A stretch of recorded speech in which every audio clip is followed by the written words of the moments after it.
நம்ம இன்றைக்கி New Zealand dish pavlova தான் செய்ய போகிறோம். அதுக்கு 4 முட்டை, lemon, corn starch, cornflour, 100 gram powder sugar, நம்ம ஏலக்காய் போட்டிருக்கோம்.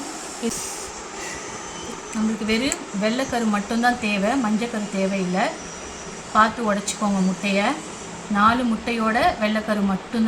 4 முட்டையிலேருந்து வெள்ளை தனியாக மஞ்சள் தனியாக பிரித்தாச்சு. நம்மளுக்கு வெள்ளை மட்டும் தான் தேவை, மஞ்சள் தேவையில்லை. நம்ம இதை அப்புறமா ஆம்லேட் போட்டு சாப்பிட்லாம்.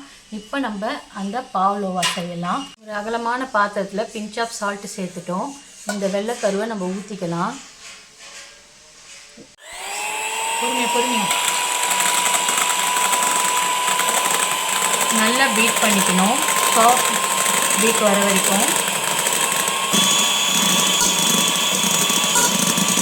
கொஞ்சம் நுரை வந்துச்சு பார்த்தீங்களா, சாஃப்ட் பீக் வந்துருச்சு. இந்த டைமில் நம்ம 100 கிராம் சுகரை வந்து பவுடர் பண்ணியிருக்கோம். கொஞ்சம் கொஞ்சமாக சேர்த்துக்கலாம்.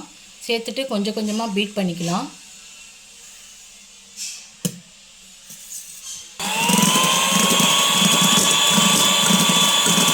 அடுத்த பேட்ச் சுகர் 2 ஸ்பூன் போட்டுக்கலாம்.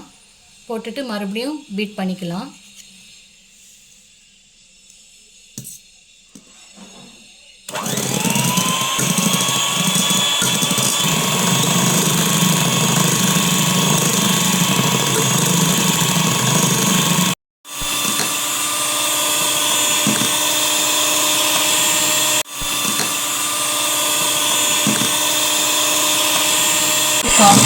லெமன் எடுத்து அதையும் சேர்ந்துட்டு நல்லா பீட் பண்ணிக்கலாம்.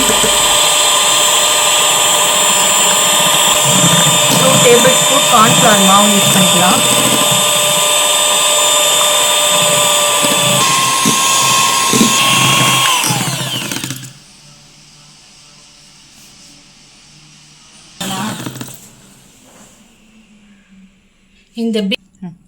இந்த பீக் வரத்துக்கு 1/4 ஹவர் ஆச்சு எங்களுக்கு. நல்லா இது போல் ஸ்டிக்காக இருக்கணும். கீழெல்லாம் இப்படி கவுத்தாலும் கொட்டக்கூடாது, அந்தளவுக்கு வரணும்.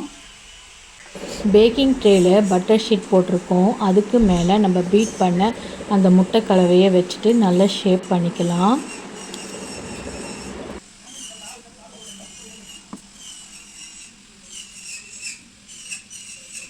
ஓடிஜியை 120 டிகிரிக்கு 10 மினிட்ஸ் ப்ரீ ஹீட் பண்ணிக்கோங்க.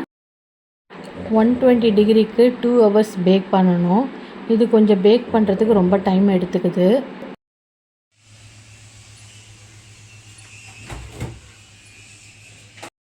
விப்பி க்ரீம் பண்ணுறதுக்கு ஐஸ் கட்டி எடுத்துகிட்டு அதை நல்லா உடச்சிக்கலாம். நல்லா பனிலிங்கம் மாதிரி இருக்குது பாருங்களேன். இப்போ நல்லா உடச்சிட்டு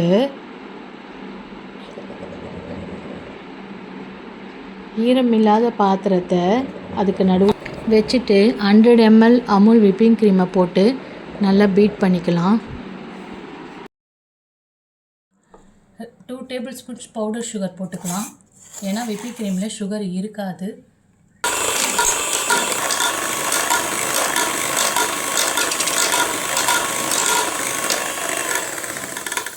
அந்த விப்பிங் க்ரீமோட நம்ம 1 ஸ்பூன் ஜாம் சேர்த்துக்கலாம் கலருக்காக.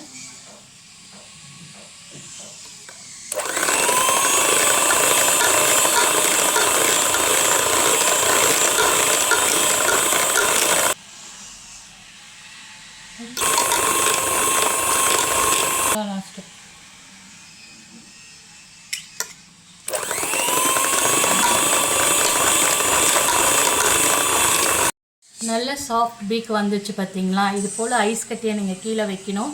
அதே மாதிரி விப்பி க்ரீமை வந்து ஒரு 4 ஹவர்ஸ் முன்னாடியே ஃப்ரிட்ஜில் வச்சிடணும்.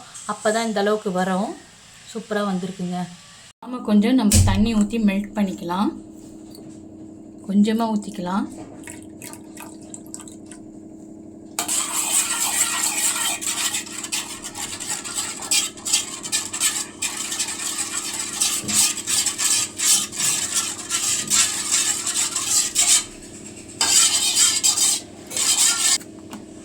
ஒரு ஸ்பூன் சுகர் போட்டுக்கலாம்.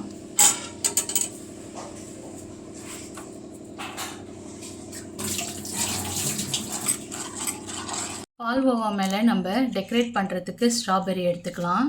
அழகாக இருக்கு இல்லையா? இப்போ இந்த பனிக்கு இந்த ஸ்ட்ராபெரி சீசனு. இது வந்து 125 ரூபா நினைக்கிறேன், 200 கிராமு. ஃப்ளிப்கார்ட்டில் தான் வாங்கினோம்.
பாவ் லாவா கேக் ரெடி ஆயிடுச்சு.